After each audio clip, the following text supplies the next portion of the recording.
So welcome back everyone. Today is the last session, like the lecture session, uh, and it's also the last session by Aditya on flat space holography. Just to remind you guys that after this we will be having some uh, a photo shoot session for, like, ST4 participants, and also we'll be engaging in conversation regarding feedback that you might have for us, because it has been 2 years now that ST4 has been online, and we feel that given the way participation declines every time, we need to have a conversation regarding how we would everybody wants the future ST4s to be organized and so on. So it would be great if you can stick around and give your inputs. Without further interventions, I hand it over to Aditya. Hello everyone, good afternoon. So today is the last lecture and also a Saturday. So I will keep it short today, will not take you much time. So today what we will do, basically I will try to compare some of the stuff basically from the bulk and the boundary side. Just show you few examples basically of two or something. So before that, let us have a small recap which we have done yesterday and day after before that. So what we did that yesterday, we started with conformal algebra. And as you have seen in the previous lectures, that if you take this limit, which is x goes to epsilon x and t goes to t in the epsilon tends to 0, what you get is your Galilean conformal algebra.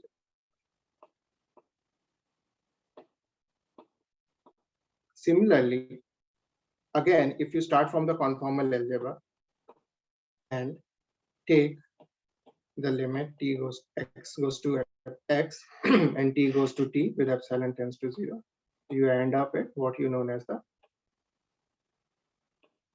Carolean conformal algebra. And from the bulk side, if you start from ADS, you end up with L tends to infinity with R to be finite. So you end up BMS. Also, as in the relativistic case, we know that the ADS in D plus 1 is isomorphic to CFT in D dimension. So in the flat space, you have the BMS in D plus 1 that is isomorphic to GCA D, sorry,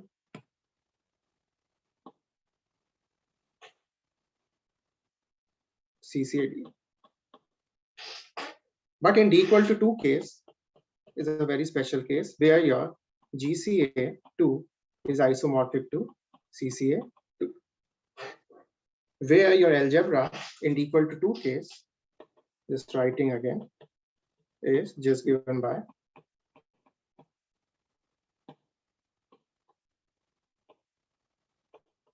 m plus n, oh sorry, comma n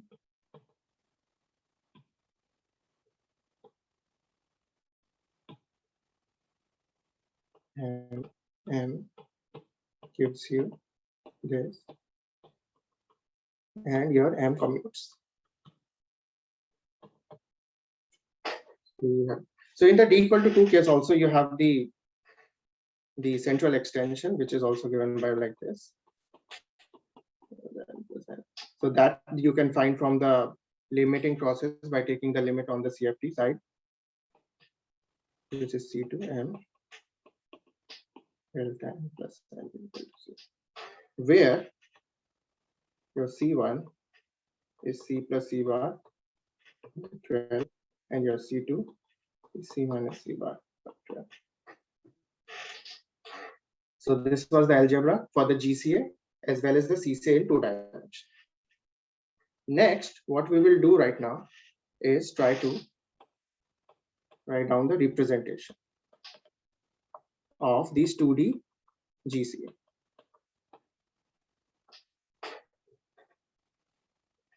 So for that, for the construction, let us consider the states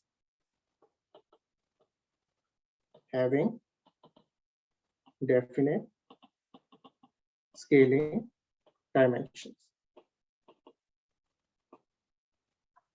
where your L naught is basically your dilatation acting on some state denoted by delta. So now using the commutation relations, which we have defined for the in the 2 dimension before,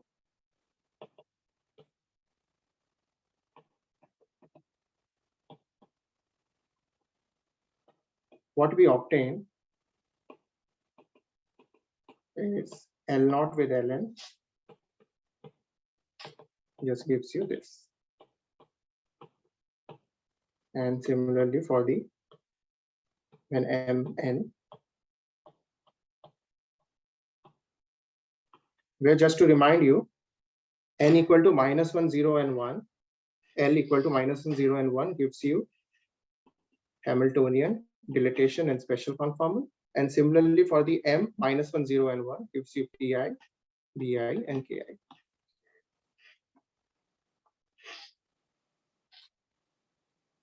So what is then? Then the Ln's and the Mn's with n greater than 0 lowers the value of the scaling dimension,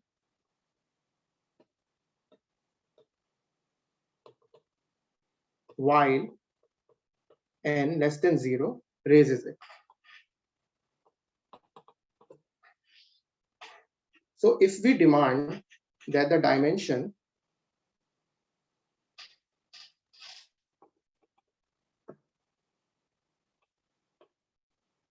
of the state be bounded from below,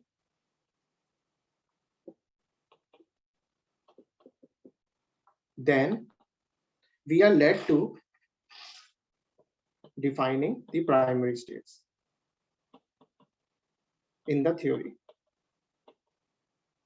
that has the property Ln is equal to 0 and your Mn acting on delta is equal to 0. So these primary states are basically filled by n greater than 0 for all n greater than 0.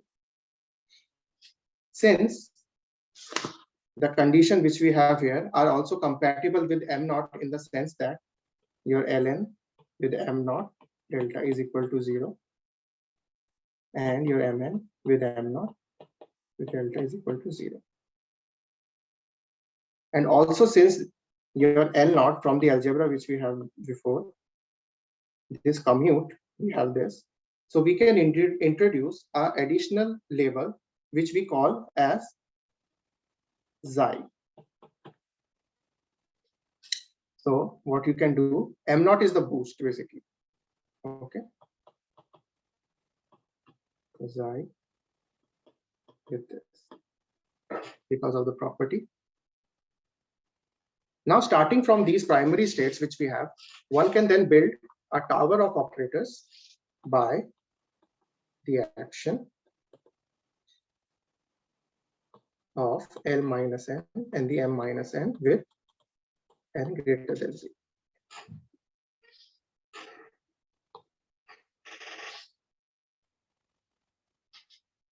So if you do this, this is directly by taking, if you have the algebra and then you try to construct the representation theory. One other thing is like that you can also take the limit on the representation theory. So in the end, if you do that, what you get, your delta 2D CFT tends to 0 with h plus h bar, and your xi is basically limit 7 tends to 0. That's another h bar minus h. These are h actually. Sorry.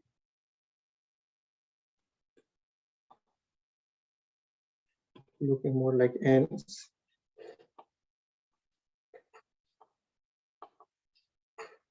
Yeah. Where, as before, your h and h bars are the eigen values of L naught and the L naught bar respectively. So what we have done, what we have seen is that we have also assumed that the operator state correspondence which we have in the 2D CFT gives a similar correspondence between the state and the operator even in the GCA. So if you have an operator which is like given by this, so you can basically write this like this. This is the state operator correspondence, where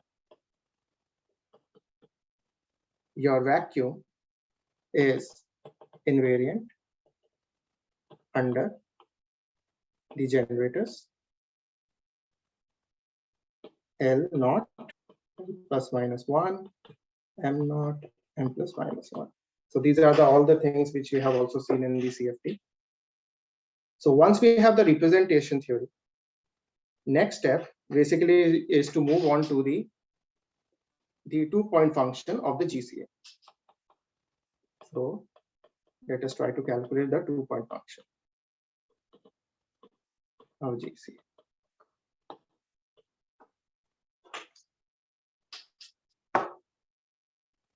So the constraints from the word identities for the global transformation, which is your L naught plus minus 1, M0 plus minus 1, apply to primary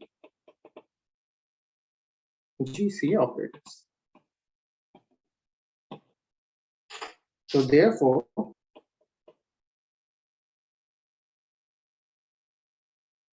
consider the 2-point function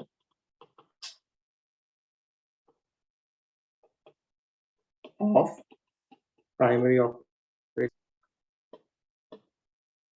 Those are given by like this: T1 x1, and then operator O2, T2 x2 of conformal and rapidity weights which are given by delta 1 xi 1 and delta 2 xi 2 respectively. So what you get is GCA, the 2-point function depends upon these. 2T2, okay, is O1 T1 x1, OT2. Yeah, all right. Where, as you can see above, the correlation function only depends on the T12, which is T1 minus T2, and x12 is x1 minus x2 because of the translation symmetries. Yes. So the remaining symmetries which we have, and the symmetries, and you apply here to the 2-point function which is given. So the final answer in this case for the 2-point function is given by Tixi with C12 delta delta 1 comma delta 2 y1 y2 T12 minus 2 delta 1 with an exponential 2 xi1 x12 by T12, where C12 is an arbitrary constant. So this was from the basically using the representation theory which you have. Now similar thing you can do by taking from the limiting process. So for that you have to start with the 2D CFT 2-point function, which is given by this. This is h1 x2, h bar 1, h bar 2, and z12 is minus this, z bar minus 2h1, and this is a bar. Yeah.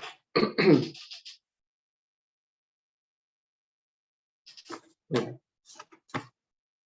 So now just take what you have to take as we have done it before, t plus x, z bar is t minus x in this equation. So in the end, what you will get is h1, h2, delta h1 bar, h2 bar, t12 comes out with this and with an exponential which is given by like this.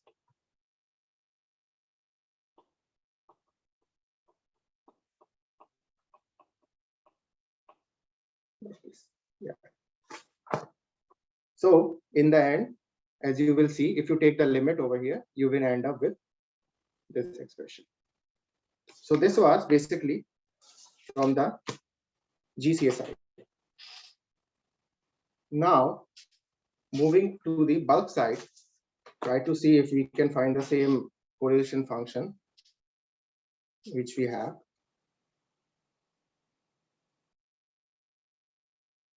For that, what we will see, we will consider an example where you have a scalar field in the background of the ADS 3 whose equation of motion is given by something like this. This is G. I will tell you what is this. And then Dn phi, which depends upon these,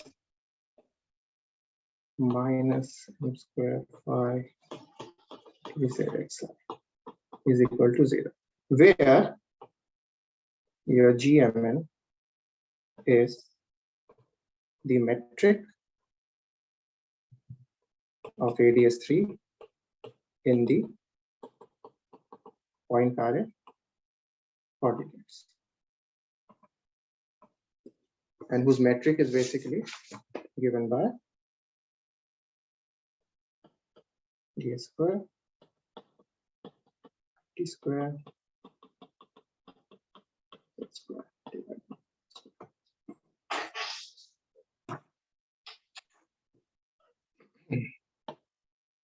okay.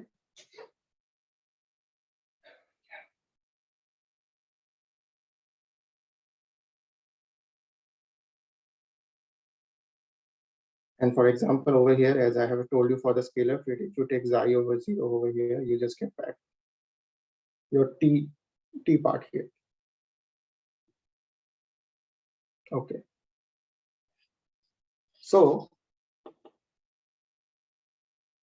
the non-relativistic scaling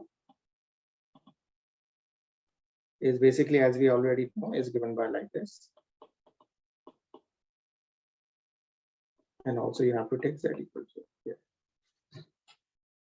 In the end, if you take this limit on this equation of motion, what you end up is given by something like this.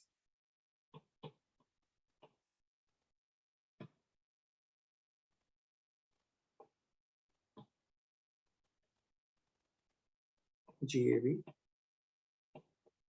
phi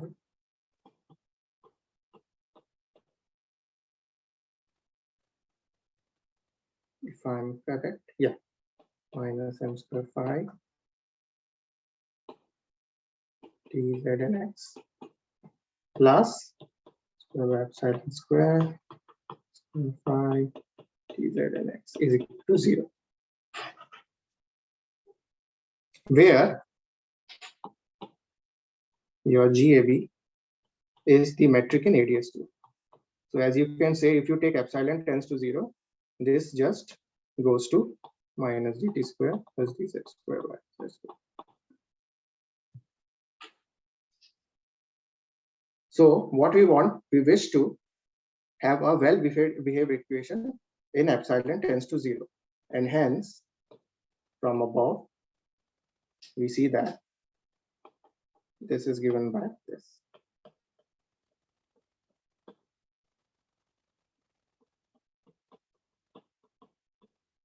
Minus m square t z and x is equal to 0, and x, dz and x is equal to 0. Where your second term can be second equation of motion can be considered as a constraint. So this first equation which you have, you can always write now the action for it. So the action for it is basically in 2 dimensions, is given by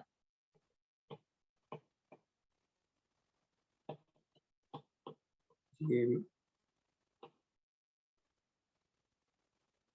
phi LB phi plus m square phi square.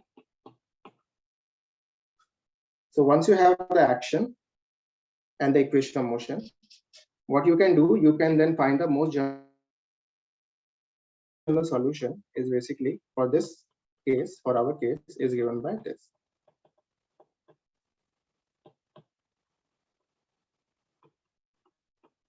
Here is there, the alpha, where your I and k are the modified Bessel functions, where your alpha is basically given by like this. So once you have this, next step basically, once you have the action and everything, the next step basically you can do is try to find the 2-point correlation function and everything. So in this case, doing the same procedure and all. So in the end, what you can see, and if someone is interested how basically you get it from here to here, so I will write some papers so that you can have the look at the calculations in details. 09 and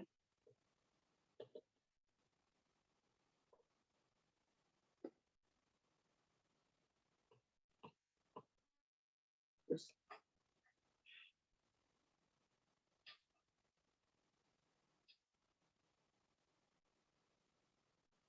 Yeah.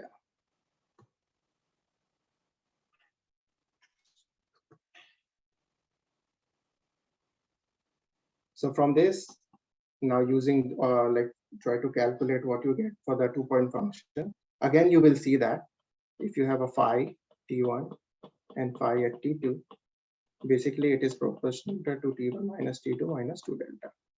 So as you can see, even from the GCA side, you have, when you take xi equal to 0, when you don't consider the xi, where it is, sorry.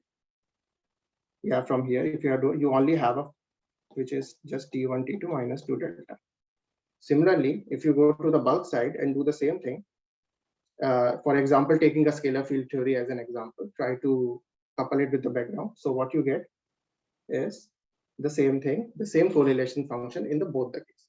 So that is this very small, very basic example here, where you have the like the correlation functions are like the same in both cases. Next step, once we have this, next is basically to move to the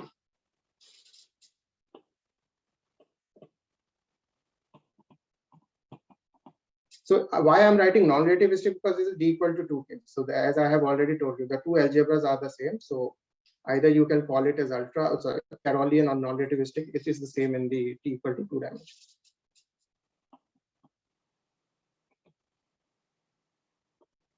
Momentum tensor.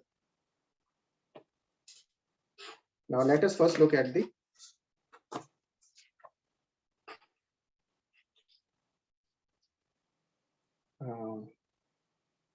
from the GCA, from the 2D CFT side. So any question till now? Like if you have, because yeah, otherwise I will continue for this. If not, then I will continue.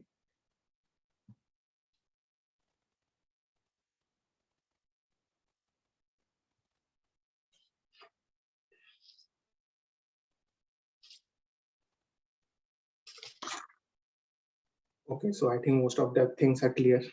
Okay. Yeah. So, hi, yeah. Oh.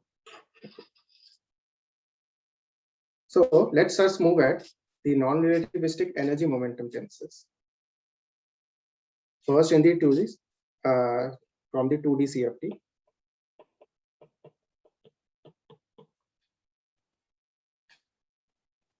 Okay.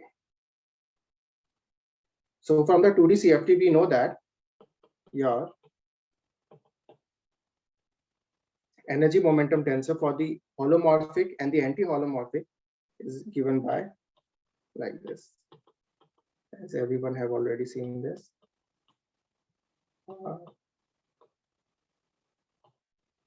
Bar minus 2, right? So now what we can do, as we have already been doing so, is that for the linear combination which we have, let us take a linear combination which is given by this.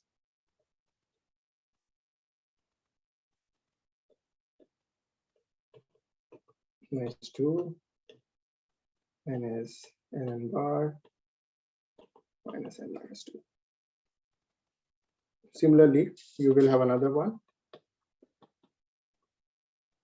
summation over n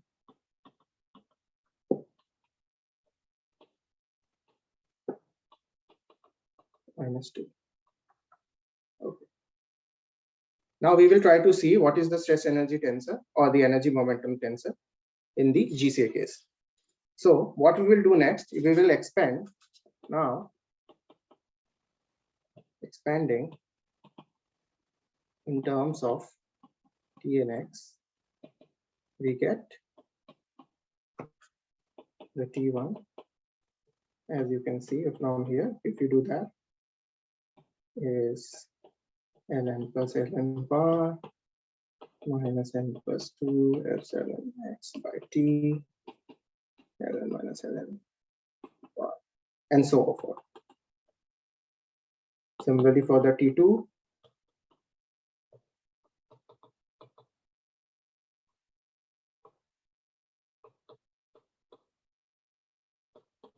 minus n2 epsilon x by t ln plus ln bar, so on.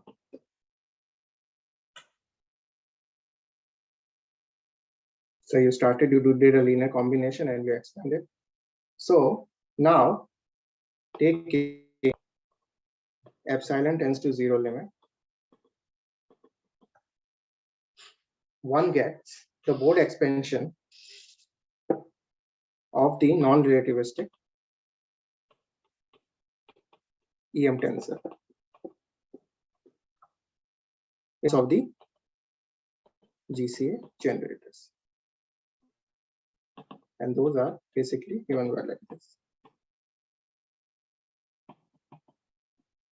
The final answer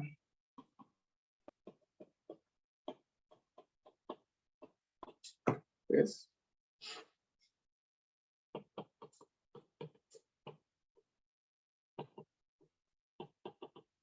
two. Okay.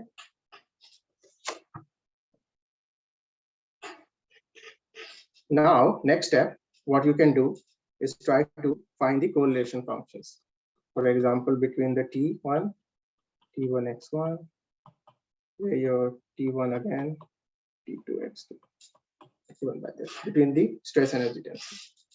So, doing the same thing which you have, take this expression, this one, and then plug it over here. And then let me take a different page. So is given by this x1 t1 and t1 and minus 2, and your ln's is given by this x2 t2 t2, this is given by this. All right. In the end, if you do calculation and use the permutation relations and everything, what you basically get is 6 minus 4 c1 plus 4 c2 plus minus x2 even minus t2. It's basically. or if you just take to simplicity, if you just take x1 as x, x2 is equal to 0, t1 equal to t, t2 equal to 0, you just get is 6t minus 4 c1 plus 4 c2 x by t. Similarly, you can calculate the 2.4 correlation functions for between t1 and t2, which is just gives you this, and your t2 and t2 at 0. This is just 0.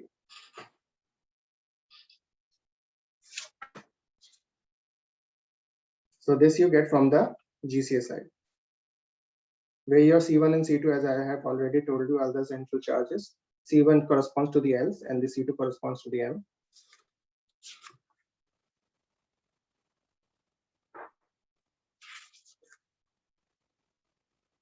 Yeah. Now,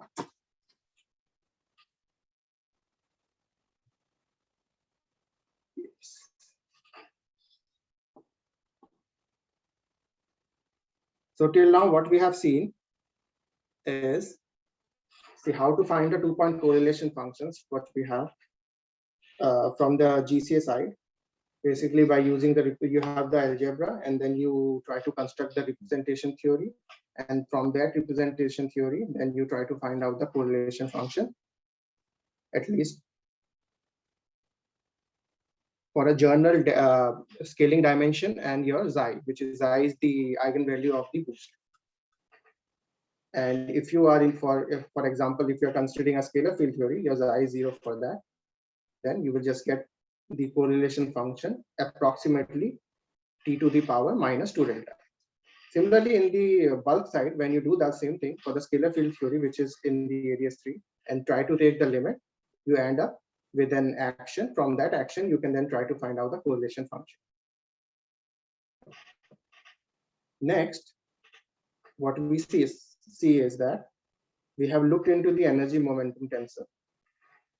First, we started with the 2D CFT, which have the common given by like this, the expression. Try to take some linear combinations, which we have, and then try to expand it in T and X. Once we do that and then take the non-relativistic limit, what you end up with the energy momentum tensor in GCA. Then next step, we try to calculate the 2-point correlation function for these energy momentum tensors, because you have 2 of them, like you have the T1 and the T2. So you will have 3 of the 2-point correlation functions. So first will be given by like this, and the other one will be 0 and other will be just t to the power minus 4. Now, moving on to the bulk side, for that, let us consider the action that is given by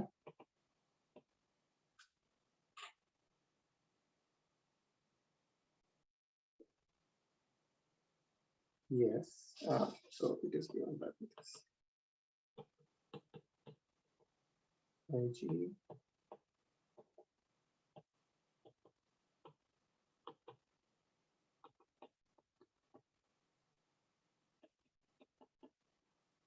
square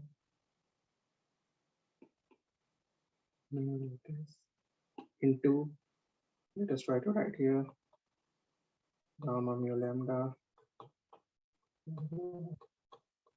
3 gamma sigma mu lambda theta this. Okay, where your L we have already seen is the radius. From here, the equation of motion, if you so in this action, why are we including actually this gravitational Chern-Simons term? Because now we have to, if we have to consider, like we will try to find out the stress energy tensor, like the 2-point correlation functions for that in this case. That's fine. But if I didn't include the gravitational Chern-Simons term, then can't I actually calculate it? So in this case, can't I? Yes. I mean, Yeah, can't I no, do no, I don't something think like so the then, Krauss-Balasubramanian thing? because your stress, sorry, yeah, can you repeat? Yeah, so I was just wondering that, I mean, there is a standard construction of the stress tensor in ADS-CFT That's true. by actually following the Krauss-Balasubramanian technique. Yeah, yeah. So yeah, so why can't I do that? No, the thing is like that. The thing is that if you try to find the 2-point correlation function for the stress energy tensor in this, that has a dependence on this mu. So that's So what is this mu actually? What does this correspond? Mu is just is a constant here, which had this extra term. If you just take it to infinity, you just get back your original theory. So on the bound, so in the boundary, yeah. what does this mu correspond to?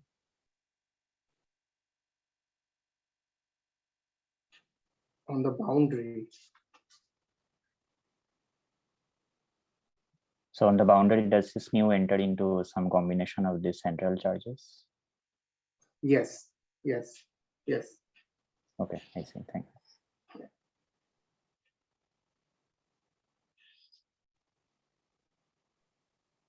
Yeah, so actually, can I ask one more question about actually the central extension? Yes. So I've been confused about something. So if I consider this as coming from taking the flat space limit of ADS-CFT, then in that case, how does one actually end up with a non-trivial central charge in flat space? Because, I mean, like in ADS3, for example, the central charge would be the Newton's constant divided by the ADS radius. Yeah. But if I take the large radius limit, then naively I would think that the central charge goes to 0, right? Or in other words, in asymptotically flat space-time, what is the dimensionless number that you can relate to? So this over here, for this case, I will try to define what is the tensile charge for this. So you will see what it looks like. Yeah. Okay, thanks.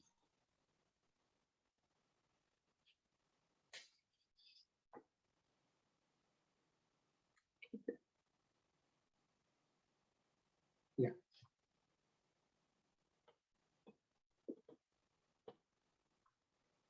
So the equation of motion for this case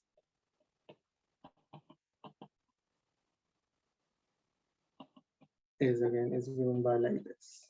So you have seen equal to 0, where your lambda is given by this, and your C is something known as the cotton tensor, and the form is given by like that.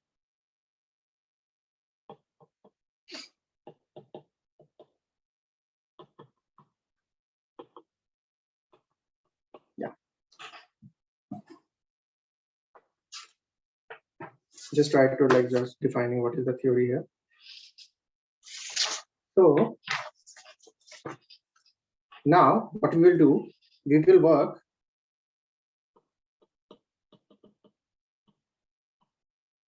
in the Poincare coordinates, where the background metric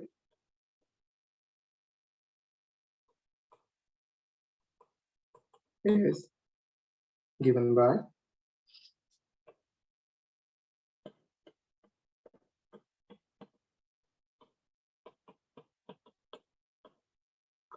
this is 1 actually, not 2.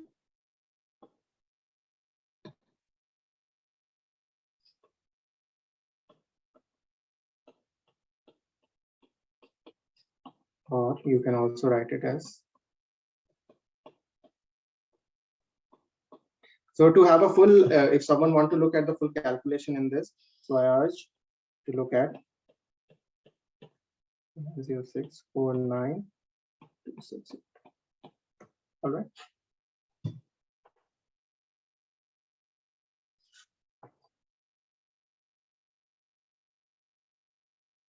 Where one first uses light cone coordinates, which is this. Sorry. is given at t plus x, and then you just replace it with z and z bar, the complex coordinate. So the result, if you have this, you have the everything. You have the action now. So from there, you can then calculate the 2-point function for the energy momentum tensor for a journal U, and that is in this for the relativistic case is given by. So I'm just writing the answer as Shubhi was saying. It is given by like this. 4, and this is this.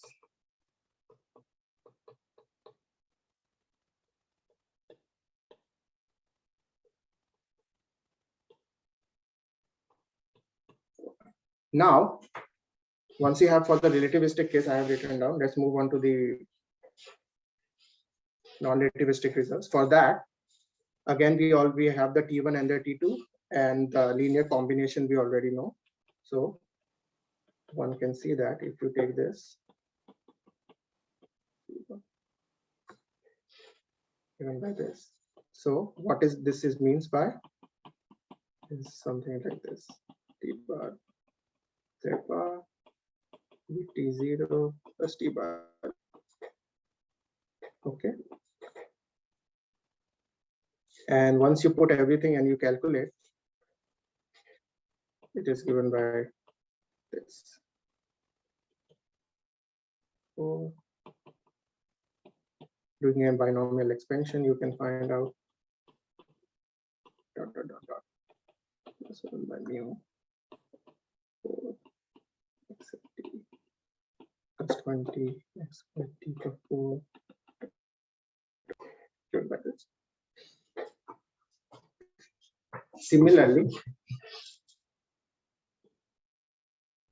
you can do it for T1 and T2 0, where you can take the expansion. First, you can take this. So, yes, it's given. Yes.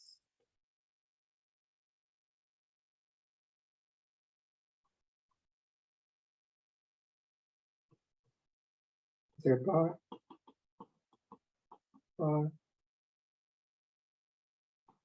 with T0 minus T bar here. Okay, from here you can find the expansion. And the third one, I will be slow. I'm not, yeah. So you can see this. Finally, what you can write even for the T2 minus T2 0 is given by like this.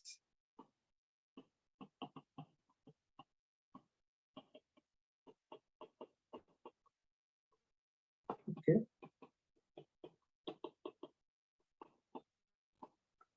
Like this. Now, if you take the non-relativistic line, the epsilon tends to 0. In these expressions which you have, you just have to plug everything and then plug this first and then try to expand. So I have shown just a one expansion here, how it looks like. So in this case,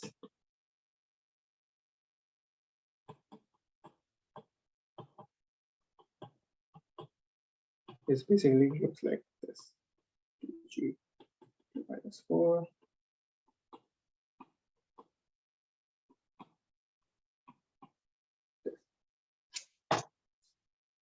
and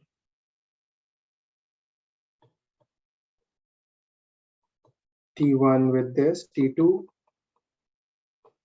0 is given by this G mu T minus 4. And finally,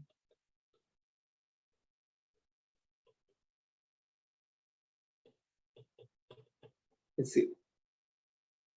So the identification, as you can see, is your C1 is just 4G and your C2 is 4G.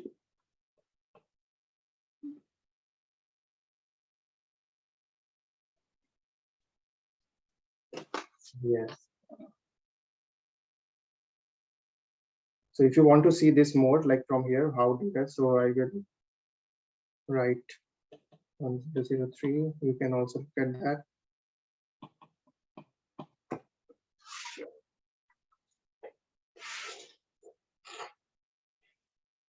Hi, yes. Yeah, yeah. So in the central charge in C1 and C2 that you wrote, the central charge should be a number, right? I mean, G Newton has dimensions. So, I mean, shouldn't there be some other scale here?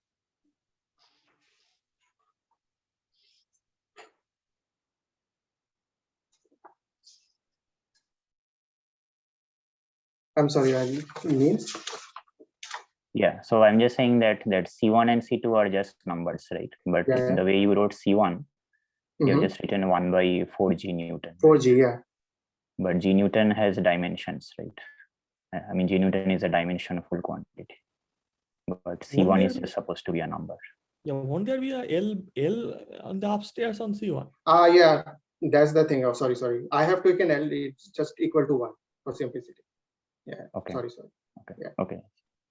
I'm really sorry that. Yeah. So yeah, so I told, yeah, so over here, as now we have seen two things. So first is the correlation functions and the stress energy tensor. So yeah, today I was going to keep short. So other thing, the final thing, I don't want to go into details or something of that, but I just want to show you the expression. Yeah. Sorry, I missed. So this is the computation in asymptotic flat space, right? Yes. What is, how do I now, if I know L, how do I interpret L in asymptotic flat space? What exactly is L? L is the radius of the, right? Here.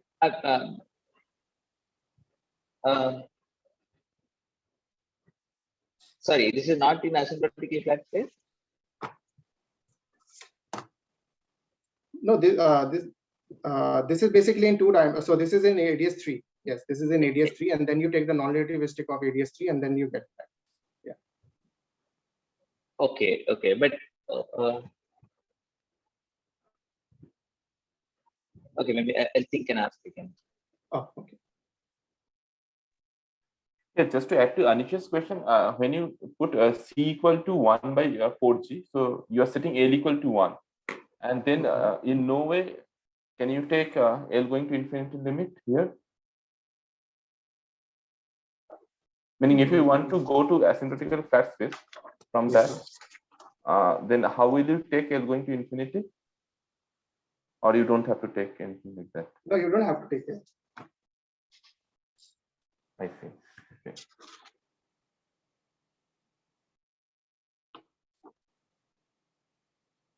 Yeah. Yes.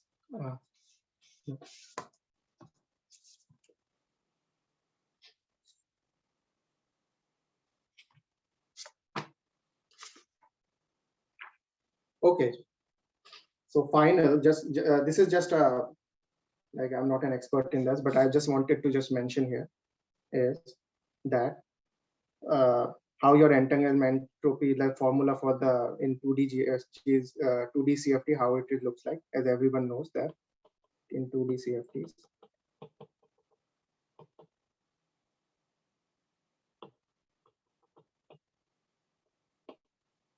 Is given by this.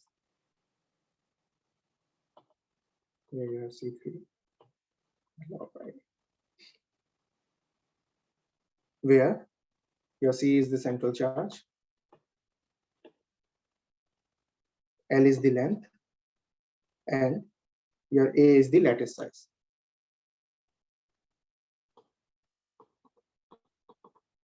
So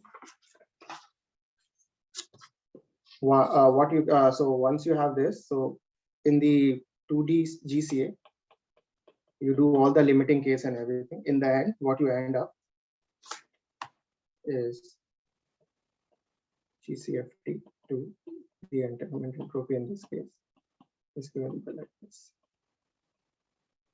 Okay.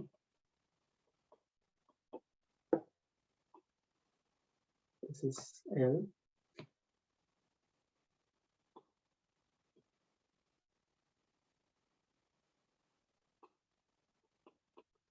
Where your X is this and your Y is A1. So I just wanted to mention how your entanglement entropy here in the Galilean case, how it looks like. So it is given by like that. So there's a process to calculate, and for that, if someone is interested, for that the paper is where they also have find it from the flat holography side. But yeah, so this is the thing. So this was what I was going to talk today. Will not go into further, but also there is many stuff also people have already have done also a lot. Like for example, people have tried to done the conformal bootstrap also in the GCA side, and that is another different story, like totally different. But yeah, so this is my concluding thing. Like I just showed you a few stuff where you can see that how the quantities which you have in the both direction are equivalent to each other. Yeah. Would you be posting some references about this conformal bootstrap stuff in GCA? Yes, I can then put it next time. Yeah, after this.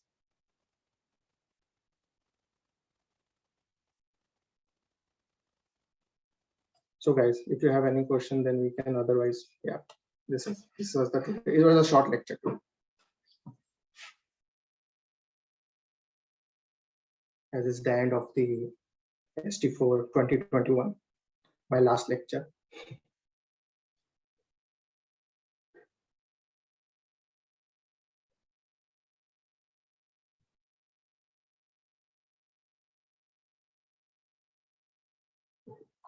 So what we have done in this lecture, that I just want to conclude. So basically in the beginning, so I have first in the beginning have told you about the motivation which we were doing, why we are interested, why I am interested in flat space holography, and then giving a small brief review on the conformal field theory and the ADS also, the anti-de Sitter space. In the second lecture, we have talked about the ADS CFT and also talked about the n equal to 4 supersymmetric angles and the type 2B superstring theory, where we have seen how the Lagrangian basically applies, and also have seen the ADS CFT duality, where you have how the two theories like are equivalent or something at something. And the other, in the third lecture, we have looked at the bulk side, which is the BMS side, where we have first looked at BMS and then we moved on to the BMS for a particular example, which is the BMS3 and the BMS4. And in the fourth lecture, we looked at the field theory side. Also, we have also looked at the Galilean conformal algebra and the Galilean conformal field theory. As an example, we have also looked at this the scalar field theory. And yesterday lecture, we have just fully concentrated on the Carolean conformal algebra and the field theory which we have on them. And today, finally, we had few stuff where you can see like where they matches in the both directions. So this was the full conclusion of the 5 days lecture, which I have given here. And also there has been a very nice lot of questions, little interaction, but yeah, but it was okay. Because I understand that it was 2:30 in the afternoon in India, so I can think that, yeah. Yes. So thank you. Yeah. Let's thank Aditya once again. So Aditya, it was still not clear to me why did you have to use the Chern-Simons, topologically massive gravity kind of formulation?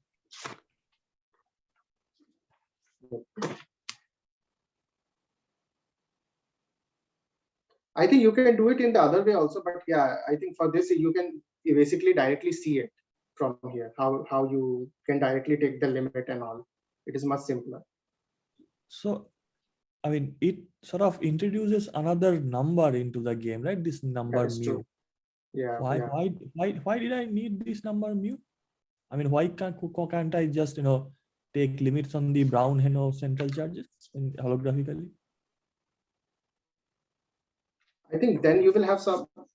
I think you can do it, but I think there are some additional divergence which you have to then deal with. I mean, I would think that things are divergent because you are taking limits, right? So there are things which are order of epsilon, order of 1 by epsilon, I guess. So how would introducing a new number would tame those problems? Yes, have to think about it actually. I don't have a proper answer for this, but yeah, let me try to think. Yes. Okay. Or we can discuss afterwards about this more in detail. Yeah, but just that your Yes. action is really the topologically massive gravity action, right? Yeah. I mean, I'm just thinking that what is wrong with usual ADS3? Okay. Yeah, well, in usual Yes, ADS3, I guess you will just get in the flat space limit just 0 central charges. So I don't think there are any non-zero central charges in this. Yes. So here, I think what is happening is that due to this introduction of this mu, the original central charges are like asymmetric. They are not the 3L by 2G anymore. They have the, I think maybe the two Hirasaros won't yield you the same central charge because of factors depending on mu. There you have, this is some sort of parameter, and in extending your parameter space to get like finite answers, I guess.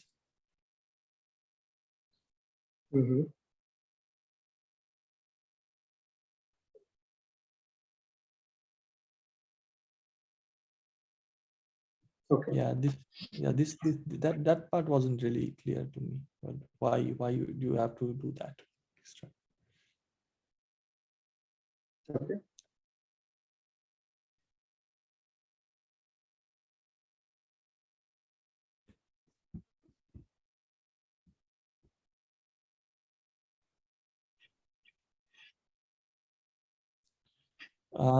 Maybe I can ask a general question, since I think you are here, Sudeep is here, Arnav is also here. So the idea of flat space holography, before all this flat space holography a la Strominger came about, I think this kind of the formulation of like flattening the ADS CFT kind of flat space holography, I think that was around for some time, right? It was like 10-12 years or something like that. So my question is like a general question. Do you guys see a way to have a bridge between these kind of formulations? Because you also talk about BMS4, Sudeep also talks about BMS4, but the holography is completely different in these two cases, because in one side for you the correspondence is between something like a 3-dimensional theory and a 4-dimensional bulk. For what Sudeep does, it's or what the original Strominger formulation is. It's like a 4-dimensional bark and a 2-dimensional CFT, I guess. So is there a bridge that one can think about how to make sense of these things?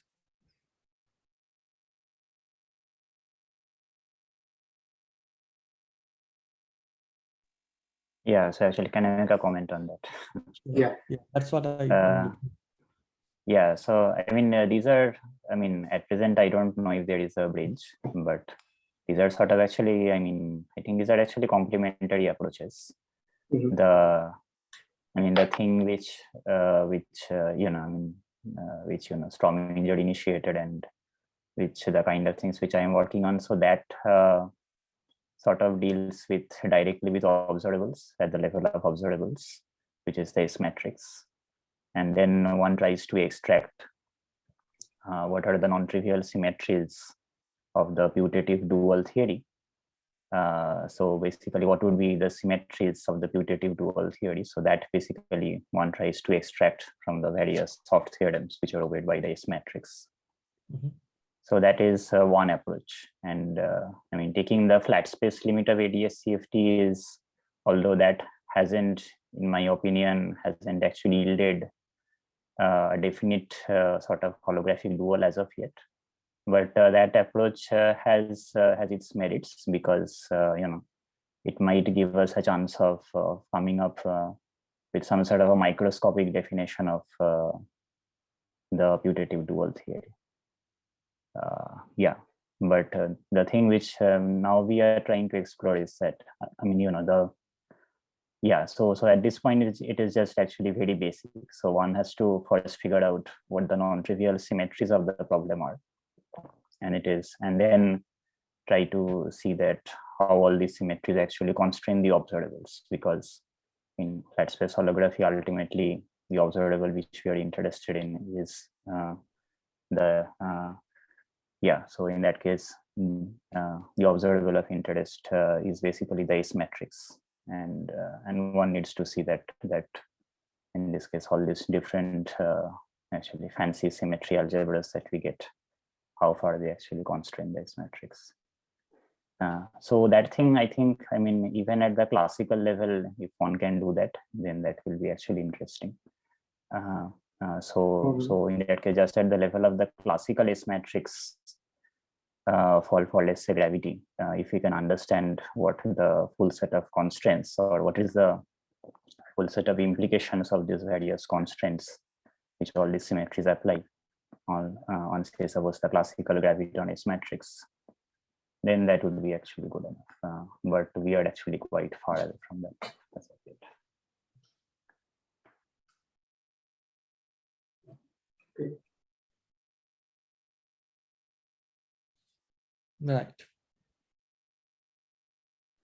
Can I ask a question on so if in this approach, in the earlier approach, I mean D and D-1 way of looking at flat space holography, do you have a similar dictionary between S matrix elements and correlation functions? Is there such a map? Yeah, I mean, so in that case, I mean, so for example, since even the initial days of ADS-CFT, people have been thinking about this, and so for example, Polchinski had he had a paper where he showed that basically what limit you can basically take on the n equals 4 super Yang-Mills theory, and basically what object in the n equals 4 super Yang-Mills would basically give you some S matrix in the flat space limit.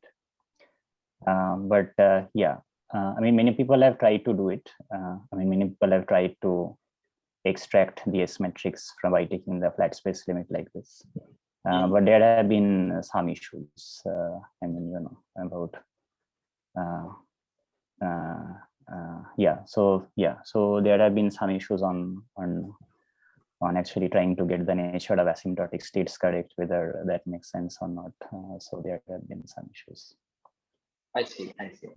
And there is one more thing which is actually, so for example, looking at this bulk point limit of ADS scattering. So from there also, which Shubham has also worked on, maybe he can comment that from there also, and actually one can extract the, so from there also one can extract the flat spaces matrix. I see. So it is not yet known that in the three-dimensional boundary theory that S matrix will look like correlation functions. That is not yet known or shown. So it is not very precise, I think, at this point, that we don't know.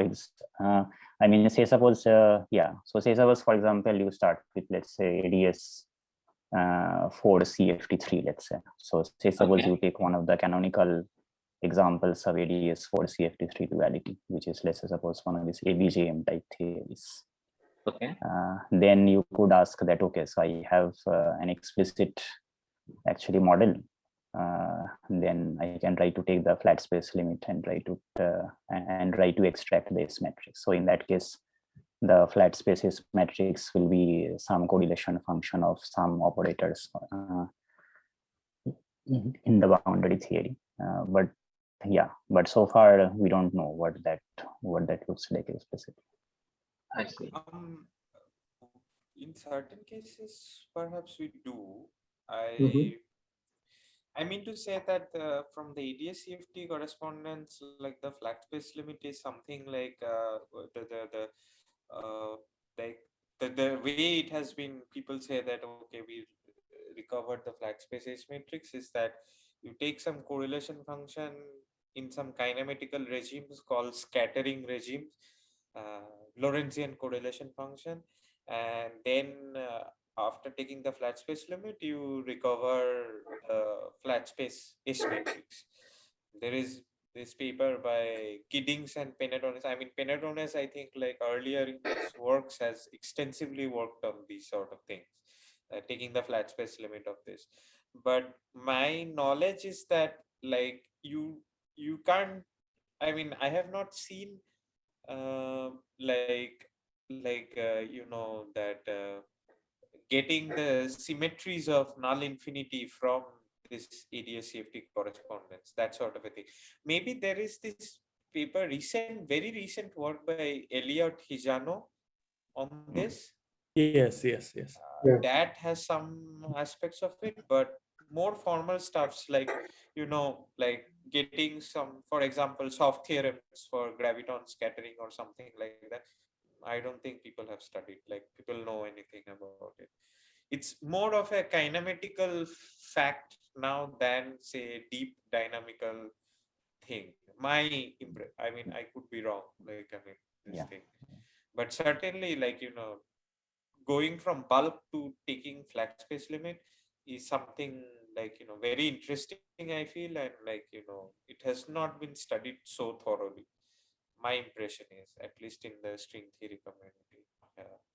The other way is, of course, the Strominger et al. Sudeep's this picture that, you try to construct back the CFT from the flat space. Certainly they don't meet, right? Because you don't get a unitary CFT, like you have the celestial CFT, not the. Also, it's Yeah. 2 dimensions lower. Like, I mean, it's not. Well, it is not. It is not unitary. I mean, unitarity of the boundary CFT is not that much of an issue, actually, I think. Yeah. And, Also, no. yeah, Also, it's like 2-dimensional lower, right? But here the ADS-CFT yes, flat space thing was like just Yeah. 1-dimensional. So Yeah. I don't know. Like, somehow this, I don't know. Like, I mean, it seems like the two communities don't talk to each other. Like, there is something here. Yeah, that is true. That Yeah. everybody is like, okay, this doesn't match this. Then, like, maybe you guys should converge at some point. But, Yeah. nobody is. Yeah, Nobody is I think we tried to do that. For example, we had this conference in March in Okinawa, where we tried to get so there are two communities, one who like flattens ADS-CFT and the other ones who do flat holography. So we tried to get people from like both communities, but I don't know. I mean, there is no real resolution. So that's why I asked this question, that where exactly is the bridge, or whether there is actually is a bridge. I mean, I would say something along the lines of, so for example, let me tell you one thing about this flat space, like flattening ADS-CFT, is that, like, like what I have seen, the most honest flat space H matrix derivation is case of massless external particles. Okay. For massive particles, it is not clear how to, I mean, at least for spinning particles, at least. Okay. Like how to go. So for ADS-CFT, at least what people do is, like, take something called a bulk point limit of some correlator, and then look at the coefficient. And if it's a holographic theory, that correlator should diverge in this limit, and the coefficient of this divergence, the finite coefficient of this divergence, you say that, oh, that is the flat space H matrix. Like, I mean, you see that becomes the flat space H matrix. Okay. Now, the thing is that it's incredibly hard to do this for massive spinning particles. This idea itself is kind of breaking down. Like, we with with the TIFR group, like, we tried to do this for massive spin, like we didn't have any answers for it. Like, I mean, we tried to do it, but like it seemed a difficult problem. So that thing is also not very clear. I mean, is certainly a challenge, but I don't know, like, So Shubham, can I just ask one thing? yeah. So for the massive case, what is the problem conceptually? I mean, is it the case that massive particles don't reach the boundary of ADS? Roughly, let me say it like this: that the idea about that flattening the ADS CFT correspondence is that you pump in really energetic beams of particles, like so that, like, where they meet, it is approximately flat space. Okay, now if you have very high energy particles, the mass of the particle seems irrelevant, right? I mean, the boundary particle, whether it's conserved or not conserved, it doesn't matter.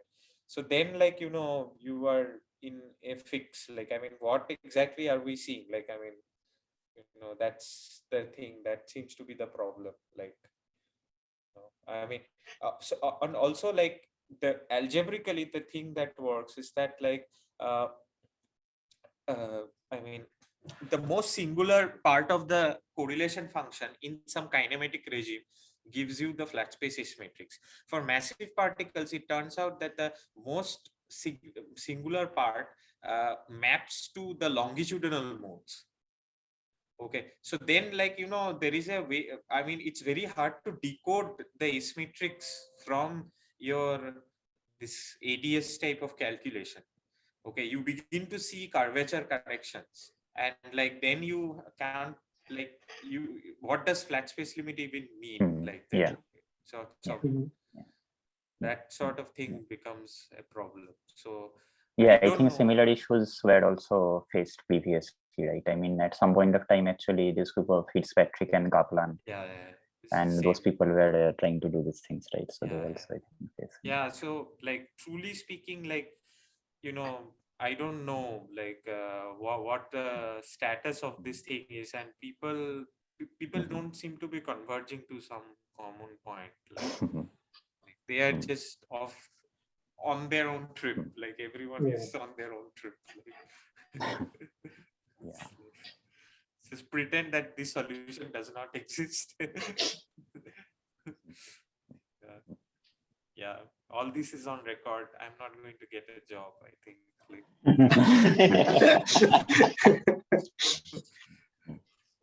Yeah, so I think maybe like one way in which, I mean, these two, at least, I mean, the kinds of things which Aditya talked about, or sort of the viewpoint which he was taking, and this Strominger's thing is to perhaps to do something along the line, is to be able to see that if we can sort of construct a theory at null infinity in asymptotically flat 4 dimensions.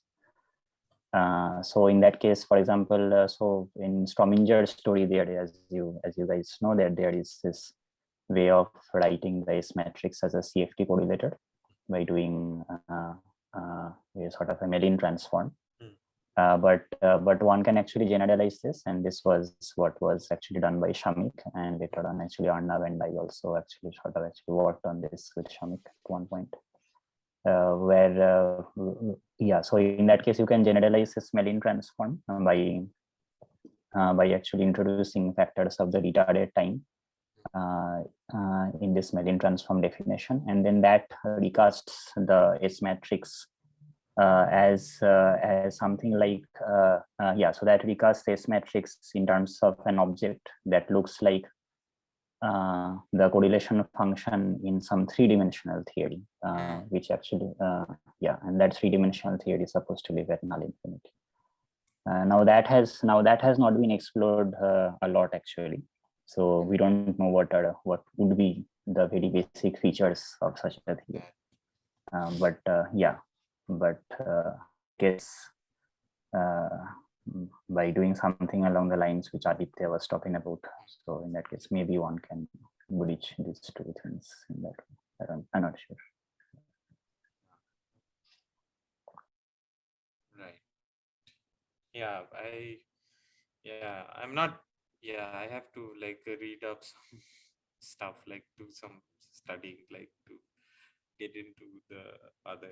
It's very like, I mean, if you are like working on one viewpoint, like it's very difficult to get into the other, because there has been no effort to coincide them, so it's almost disconnected. Exactly. So it takes some time to, like, even get into the business, like, this, so so let's see. Yeah, hopefully next time when there is offline history 4, we all meet and like we can discuss. Yeah, proper discussion. Yes. Yeah, let's hope for that then. Yeah. Yeah. Okay. Are there any more questions?